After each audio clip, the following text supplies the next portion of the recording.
Olá a todos os amantes da leitura e da fé. Sejam muito bem-vindos a mais um mergulho profundo aqui no Fé em Letras. É isso aí. Já sabem, né? Deixa um like, Isso. compartilhe esse episódio com seus amigos e, claro, nos contem nos comentários quais obras vocês gostariam de ver desvendadas por aqui. É isso aí.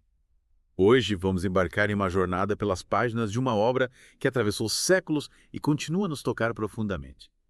Confissões, de Santo Agostinho. Mas preparem-se, porque essa não é apenas mais uma análise teológica. De forma alguma. Isso é verdade. As confissões são como um raio-x da alma humana, explorando temas universais como a infância, as amizades, as tentações que nos assombram. E essa busca incansável por sentido na vida. Exatamente. E o mais fascinante é que, mesmo tendo sido escritas há mais de 1600 anos, as palavras de Agostinho ressoam com a nossa experiência humana de uma maneira impressionante. É como se ele estivesse falando conosco aqui e agora. E ele fala sem dúvida. Através de sua introspecção brutalmente honesta, Agostinho desvenda as complexidades do coração humano de um jeito que poucos autores conseguiram. É incrível, né? Para começarmos a desvendar essa obra, vamos voltar no tempo e entender um pouco da trajetória de Santo Agostinho. Toma.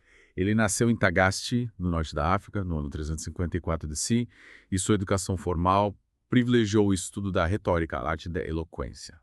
Interessante notar que, desde cedo, ele já demonstrava grande fascínio pela literatura, chegando a se encantar com as epopeias de Homero como a Ilíada e a Odisseia.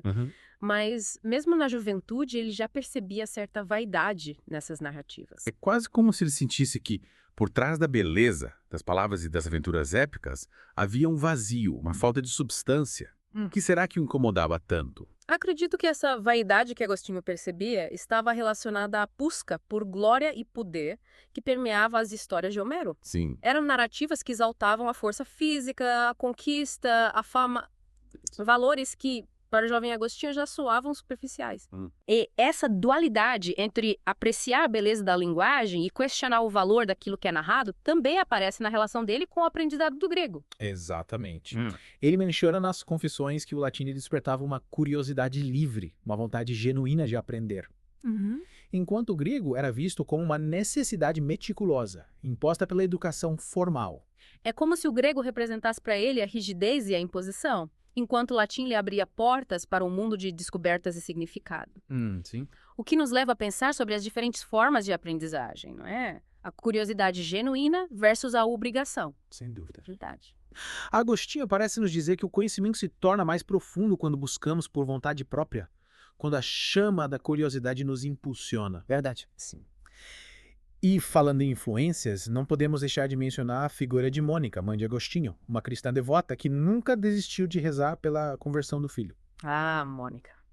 Uma figura emblemática, né? É. Suas orações tiveram um papel crucial na trajetória de Agostinho. É verdade. É impressionante a força da fé de Mônica e a persistência em interceder por Agostinho mesmo diante da rebeldia do filho. É a prova de que o amor de mãe, aliado à fé, pode mover montanhas. Mas, antes de encontrar a paz na fé cristã, Agostinho passou por um período de rebeldia e busca por prazeres mundanos. Uma fase da vida que ele mesmo chama de pecaminosa em suas confissões. Uma fase turbulenta de experimentação, de busca por identidade e prazer. Muitos jovens se identificam com essa fase da vida de Agostinho. E ele nos relata um episódio bastante peculiar. O roubo de peras de uma árvore vizinha. O que intriga nesse relato é que Agostinho e seus amigos não roubaram por necessidade, mas sim pelo prazer de transgredir. Exatamente. Eles tinham acesso a frutas melhores em casa. Mas a graça estava em quebrar as regras. Em desafiar o que era considerado certo.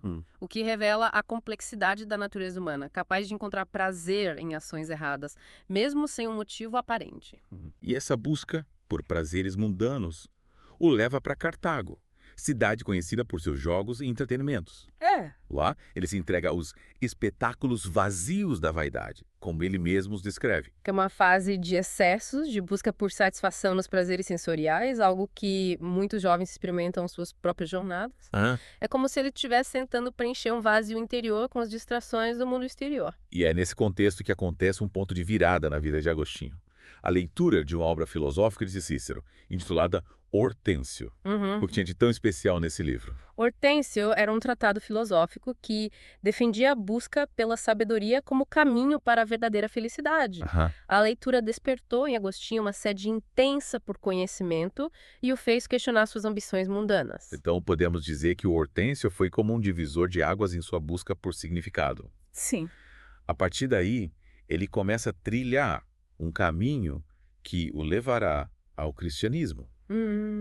Mas essa trajetória não será linear, certo? De forma alguma. Agostinho ainda passará por um período de peregrinação espiritual, se aventurando por diferentes filosofias e religiões, inclusive o maniqueísmo. O maniqueísmo, com sua doutrina que pregava a dualidade entre o bem e o mal, o atraiu por um bom tempo. Por que será que essa doutrina o fascinou? Acredito que, em parte, porque o maniqueísmo oferecia uma explicação aparentemente simples para o problema do mal no mundo. Afinal, se o mal tem uma origem independente do bem, então Deus não é responsável pelo sofrimento humano. Entendi.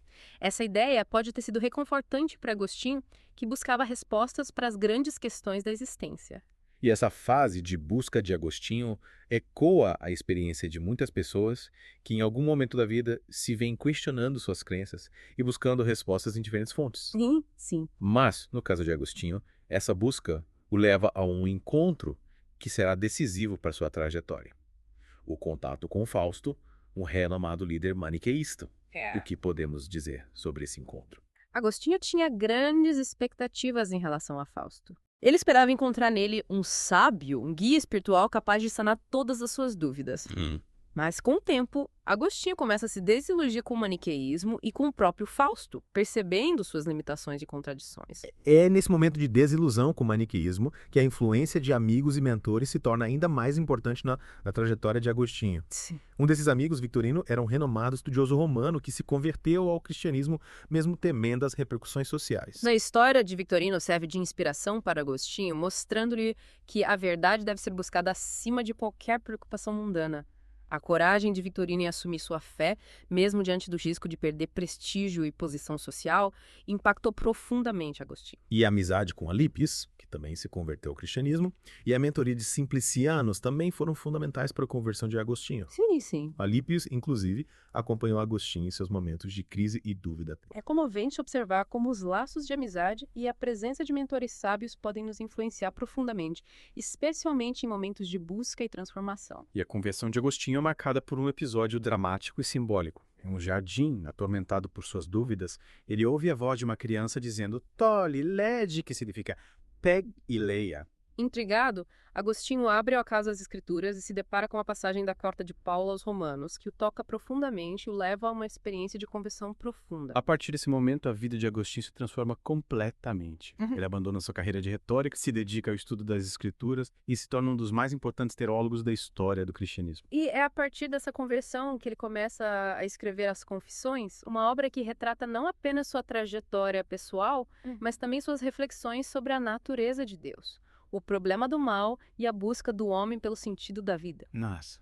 E é nesse ponto, a obra de Agostinho se torna realmente fascinante, porque ele não se limita a narrar sua história. Exatamente. Ele mergulha nas profundezas da alma humana, explorando temas complexos com a profundidade que nos desafia até hoje. E um dos temas centrais abordados por Agostinho nas Confissões é a natureza de Deus, que ele descreve como incorruptível e fonte de toda a bondade. Mas como conciliar essa visão de Deus com a existência do mal no mundo? Essa é a grande questão que Agostinho se debruça sobre nas Confissões. O problema do mal e de como conciliar sua existência com a ideia de um Deus benevolente. Ele nos leva a uma profunda reflexão sobre a origem do mal, sobre a liberdade humana e sobre o papel de Deus na história.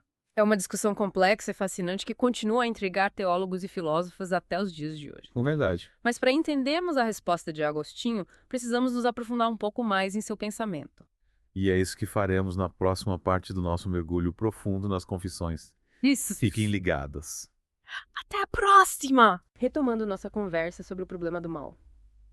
Agostinho argumenta que o mal não tem uma existência própria, mas é a ausência do bem, uma espécie de corrupção da ordem criada por Deus. É como se o mal fosse uma sombra, uma distorção da luz incapaz de existir por si só? Exatamente. E essa ideia está profundamente ligada à maneira como Agostinho interpreta as Escrituras, especialmente o livro de Gênesis. Ele vai além da leitura literal, buscando um significado mais profundo, alegórico. Ele não se prende aos detalhes da criação em si, mas busca entender a mensagem que Deus nos transmite através dessa narrativa. Para Agostinho, Gênesis é um livro rico em simbolismo que nos fala sobre a natureza de Deus, a relação entre o Criador e a criatura e o significado da nossa própria existência. E é interessante notar como Agostinho, ao longo das Confissões, vai tecendo um paralelo entre sua busca pessoal por Deus e a criação do mundo como narrada no livro de Gênesis. É como se ele enxergasse sua própria conversão como uma espécie de recriação pessoal, um renascimento para uma nova vida. Ele compara o estado de caos e escuridão que precedeu a criação à sua própria vida antes da conversão.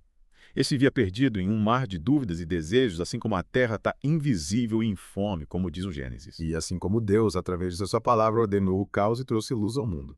Agostinho sentiu que a graça divina o tirou das trevas e o conduziu à fé. E essa analogia se estende também à forma como ele interpreta as Escrituras. Agostinho vai além da leitura literal do Gênesis, buscando um significado mais profundo alegórico. Ele não se prende aos detalhes da criação em si, mas busca entender a mensagem que Deus nos transmite através dessa narrativa. Exatamente. Para Agostinho, o Gênesis é um livro rico em simbolismo que nos fala sobre a natureza de Deus, a relação entre o Criador e a criatura e o significado da nossa própria existência.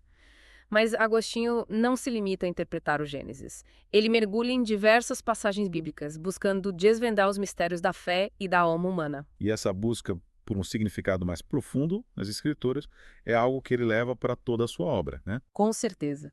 Agostinho nos ensina a ler os textos sagrados com os olhos da fé, buscando a verdade que se revela por trás das palavras. E essa verdade, para Agostinho, está em Deus, a fonte de toda luz e sabedoria. Ele chega a afirmar que Deus é a própria verdade. E que nós, seres humanos, somos criaturas iluminadas por Deus, mas incapazes de alcançar a plenitude dessa luz por conta própria. É como se fôssemos espelhos refletindo a luz divina, mas sempre de forma imperfeita e limitada. Uma imagem que nos remete à humildade e à necessidade de reconhecermos nossa finitude diante da grandeza de Deus. E essa consciência da nossa limitação se manifesta também na forma como Agostinho analisa a memória, um tema que ele explora com bastante profundidade nas Confissões. É fascinante como Agostinho dedica um bom espaço nas Confissões para explorar o funcionamento da memória. Para ele, a memória é muito mais do que o arquivo de lembranças do passado. Sem dúvida. Para Agostinho, a memória é um labirinto imenso e misterioso onde armazenamos não apenas as lembranças do passado, mas também as ideias, as emoções e até mesmo a noção de Deus. É como se a memória fosse um espelho da nossa alma, refletindo tudo aquilo que vivenciamos, pensamos e sentimos ao longo da vida. E é através da memória que podemos acessar não apenas o passado, mas também vislumbrar o futuro e principalmente nos conectar com Deus. Agostinho acredita que a própria noção de Deus está presente em nossa memória implantada por Ele mesmo. É como se Deus tivesse deixado uma marca em nossa alma, uma semente da verdade que pode germinar através da fé. Uma ideia realmente poderosa. E, ao mesmo tempo, a memória para Agostinho também é palco de conflitos e contradições. Afinal, é lá que guardamos as lembranças dos nossos erros, das nossas falhas, dos nossos pecados. E é justamente essa consciência do pecado que nos impulsiona na busca por Deus. Para Agostinho, o reconhecimento da nossa fragilidade é o primeiro passo para a conversão. Ele nos mostra que não podemos alcançar a Deus se antes não reconhecermos nossa necessidade dele. E a confissão, como já falamos, é um ato de libertação e cura. Ao confessarmos nossos pecados a Deus, nos colocamos diante da sua misericórdia e nos abrimos para o seu perdão. É como se estivéssemos tirando um peso das costas, nos libertando das correntes que nos prendiam ao passado. E é nesse encontro com a misericórdia divina que encontramos a verdadeira paz e alegria. Falando em alegria, Agostinho dedica um bom espaço nas Confissões para analisar a busca humana pela felicidade. É verdade. Ele parte da premissa de que todos nós desejamos ser felizes, mas que muitas vezes buscamos essa felicidade nos lugares errados. Nos deixamos seduzir pelos prazeres efêmeros do mundo que, no fim das contas, nos deixam vazios e frustrados. Buscamos a felicidade em coisas materiais, em relacionamentos superficiais, em prazeres passageiros, mas nada disso consegue saciar a nossa sede por algo mais profundo. É como se tivéssemos uma sede infinita de felicidade que só pode ser saciada pela água viva da graça divina. Agostinho nos mostra que a verdadeira felicidade só pode ser encontrada em Deus, pois Ele é o sumo, bem a fonte de toda a plenitude. Somente em Deus encontramos a paz, a alegria e o amor que preenche o nosso coração de forma duradoura. E essa busca por Deus é para Agostinho um processo de ascensão, de elevação da alma em direção ao divino. Ele utiliza a metáfora da montanha para ilustrar essa jornada espiritual. Assim como o alpinista escala a montanha em busca do cume, nós devemos nos esforçar para alcançar a Deus superando os obstáculos e as tentações que encontramos pelo caminho. E nesse processo de ascensão, humildade é fundamental. Agostinho nos ensina que devemos reconhecer nossa pequenez diante de Deus e nos colocar em atitude de súplica e de busca sincera pela sua graça. A humildade nos permite enxergar com clareza quem somos e qual é o nosso lugar no universo. Ela nos liberta da arrogância e da autossuficiência que nos impedem de nos aproximar de Deus. E a oração, claro, é o principal instrumento nessa busca. Agostinho era um homem de profunda oração e nos encoraja a cultivar uma vida de constante diálogo com Deus. Ele nos mostra que a oração não é apenas um pedido de favores, mas um encontro com o amado, um momento de intimidade com a Penis. Aquele que nos conhece mais do que nós mesmos.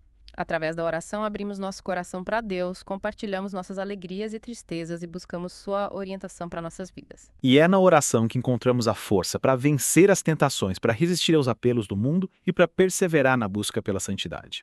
Agostinho nos alerta para os perigos da concupiscência da carne, da concupiscência dos olhos e da soberba da vida. Esses são os 3 grandes inimigos da alma que nos afastam de Deus e nos prendem aos prazeres efêmeros do mundo. A concupiscência da carne nos leva a buscar a satisfação desenfreada dos desejos carnais. A concupiscência dos olhos nos faz cobiçar aquilo que vemos, desejando possuir tudo o que nos agrada. E a soberba da vida nos leva a buscar o poder, o status e o reconhecimento, alimentando o nosso egoísmo e nossa vaidade. Agostinho nos ensina que devemos combater esses inimigos com as armas da fé, da oração e da humildade. Devemos buscar a beleza interior, cultivar as virtudes e viver uma vida de desapego aos bens materiais. E é nesse caminho de busca por Deus que encontramos o verdadeiro sentido da vida, a verdadeira felicidade e a paz que o mundo não pode nos dar. E essa paz para Agostinho não é apenas uma sensação de tranquilidade, mas uma profunda união com Deus, uma experiência de plenitude e de amor que nos transforma completamente. É a paz que excede todo o entendimento, como diz o apóstolo Paulo. E ao lermos as confissões, somos convidados a trilhar esse mesmo caminho de busca de conversão e de união com Deus. Agostinho nos mostra que a jornada é árdua, cheia de desafios e tentações, mas que a recompensa final faz valer a pena todo o esforço. E ele nos garante que não estamos sozinhos nessa jornada. Deus está sempre ao nosso lado, nos guiando, nos fortalecendo e nos conduzindo em direção à sua luz. E para ilustrar ainda mais essa jornada de ascensão espiritual, Agostinho utiliza uma analogia fascinante. A criação do firmamento descrita no Gênesis. Lembra que no Gênesis se fala da criação de um firmamento que separa as águas de cima das águas de baixo. Agostinho vê nesse firmamento um símbolo da separação entre o mundo material terreno e um mundo espiritual celestial. Que legal. Me explica melhor essa relação. Para Agostinho, as águas de cima representam a sabedoria divina, a verdade eterna, enquanto as águas de baixo simbolizam o mundo material com suas instabilidades e ilusões. Entendi. Então a ascensão da alma seria como uma espécie de elevação para além do firmamento em direção às águas da sabedoria divina. Exatamente. É como se ao nos aproximarmos de Deus, fôssemos transcender as limitações do mundo material e alcançar um nível mais elevado de compreensão e de comunhão com o divino. E como podemos fazer essa travessia para além do firmamento? Agostinho nos aponta o caminho através da fé, da oração, do estudo das escrituras e da prática das virtudes. Ou seja, é um processo que exige esforço, dedicação e disciplina espiritual. Sem dúvida. A busca por Deus não é um passeio no parque, mas uma escalada desafiadora que exige de nós renúncia, perseverança e um profundo desejo de nos aproximarmos do divino. E Agostinho nos mostra com sua própria experiência que essa jornada vale a pena. Ele mesmo passou por momentos de dúvida e de angústia de pecado, mas no final encontrou a paz e a felicidade em Deus.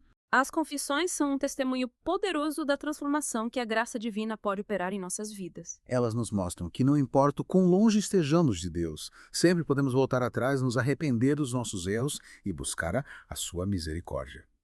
Agostinho nos encoraja a não desistirmos da busca pela verdade, pela beleza e pelo amor, pois é em Deus que encontramos a plenitude dessas realidades.